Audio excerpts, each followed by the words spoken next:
Hi అండి. ఒక విషయం షేర్ చేసుకోవాలనుకుంటున్నాను. యాక్చువల్లీ నిన్న కోర్టుకి అటెండ్ అయ్యాను.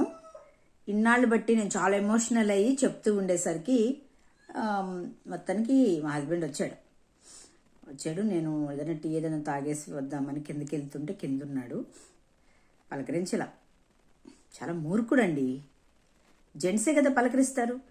నేను ఎంతమందిని మీకు పని పాటు ఉండదు అలా మెసేజ్లు చేస్తూ ఉంటారు.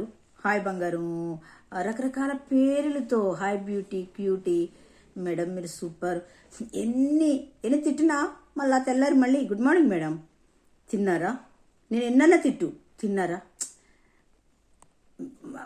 మ్యాన్ అంటే జెంట్స్కి ఎంత మంచి మనసు ఉంటుందండి, ఎంత తగ్గించుకునే మనసు ఉంటుంది. అండ్ వాళ్ళు డిఫరెంట్ జీన్స్ కాబట్టి దేవుడు అలా పెట్టాడు. చిన్నదానికి ఇరిగిపోతూ ఉంటారు లేడీస్. సో వీళ్ళు కొంచెం రోషం అనవచ్చా, లేకపోతే అదొక గిల్టీ అనొచ్చా. సో వాళ్ళకి ఆ గిల్టీనెస్ ఉండకూడదు ఒక యజమానిగా. సో నన్ను పలకరించలేదు, ఏమీ లేదు. నేను కూడా పలకరించలేదు. ఎందుకంటే వాడు విడిచిపెట్టాలి, వదిలేయాలి, ఫ్రీగా తిరగాలి, హ్యాపీగా ఫ్రీగా ఎంజాయ్ చేయాలనుకున్నవాడు నన్ను ఎలా పలకరిస్తాడు, అంతే కదా. Yes, right. సో కొన్ని విషయాలు నేను షేర్ చేసుకోవాలనుకుంటున్నాను, కానీ వీడియో లెంగ్త్ అయిపోద్ది. ఇంకా ఇంపార్టెంట్ అయిన విషయం ఏంటంటే, అది వాళ్ళ లాయరు బెంచ్ దగ్గరికి వెళ్తుంది అనమాట కేసు. అంటే వాళ్ళ లాయరు క్రాసింగ్ ఎగ్జామినేషన్ అని ఉంటుంది.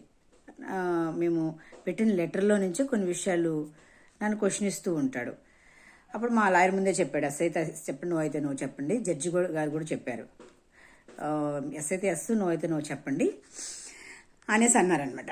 అంటే సరేలేని చాలా విషయాలు అడిగారు, అన్నీ ఓకే చెప్పాను. ఐఎమ్ పూర్ అని చెప్పాను, 4 ఆడపిల్లలు. సో ఎక్కడ అవన్నీ క్లుప్తంగా అడిగిన విషయాలు చెప్పాను. కొన్ని 2 విషయాలు నాకు నచ్చలేదండి. 2-3 విషయాలు నాకు ఎక్కడ అతనికి నేను డెవలప్ చేశాను ఆ ఏరియాని.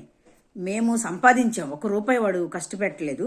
కానీ జడ్జీలు కూడా టైం ఇవ్వట్లేదండి, ఎక్స్ప్లెయిన్ చేయడానికి టైం ఇవ్వట్లేదు. మన సమస్య అంతా అర్థం చేసుకునే అంత అవసరం అడగలేదు.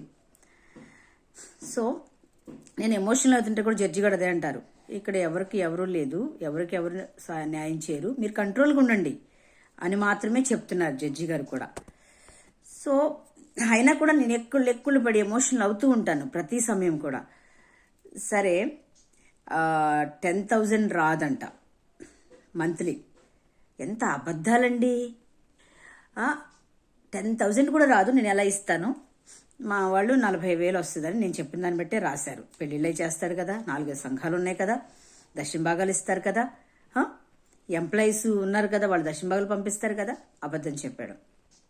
ఇంకొకటి, నేను డబ్బులే పట్టుకెళ్ళానని చెప్పేసి గోల్డ్ పట్టుకెళ్ళని నేరారోపణ చేశాడు. 2.